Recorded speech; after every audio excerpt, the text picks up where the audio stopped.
Her message came at 2:14 a.m. I changed all the locks. You don't have a home anymore. Let's see how brave you are now. Nah. The irony of her calling me? Nah. A pet name she'd used only when she needed something wasn't lost on me. The CEO mask had finally fused with her skin. No warmth left, just control. I stared at the text for a long time, the phone screen washing my face in cold blue light. I didn't reply. I didn't call. I didn't even blink. She wanted a reaction. That was her first mistake. 2 days later, her lawyer emailed, "We have a problem. Call immediately." That was when I knew my silence had unnerved her. But the truth? The problem had started months ago. She just didn't know it was hers. We met 7 years back. She was the firebrand executive everyone feared. And I was the quiet systems architect hired to keep her new empire running. She said she liked that I never flinched in her presence. I thought she mistook indifference for confidence. She once told me, "You see everything, don't you?" I did, especially the way she measured people, their weaknesses, their limits, their usefulness. I should have known then that I was being measured too. Back then, I loved her ferocity, her hunger, the way she'd whisper company strategy in bed like it was pillow talk. "We'll be unstoppable," she said once, her head on my chest. "You and me against everyone." She meant it until she didn't.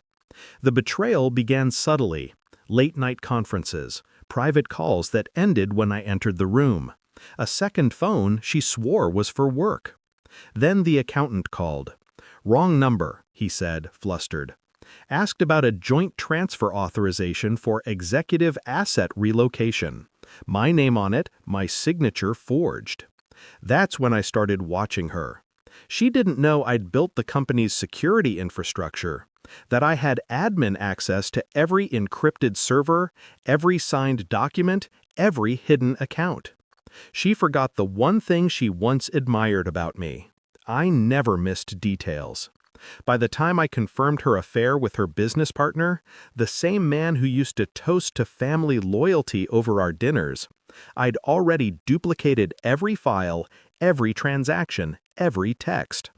The betrayal didn't break me. It clarified me. I didn't confront her. That would have given her ground to play the victim. Instead, I became what she accused me of being: quiet, detached, calculating. I let her believe she was winning. I smiled when she came home late. I nodded when she said, "Maybe some space would be good for us." She began transferring joint assets into corporate holdings.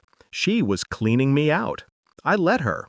I even helped her optimize the process, tightening the rope around her own neck. Meanwhile, I set up silent alarms, digital and legal, on every move she made.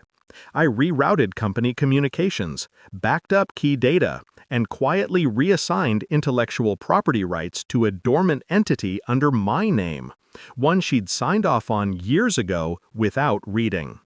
When the time came, I filed my own transfer. Everything she thought she'd taken reverted.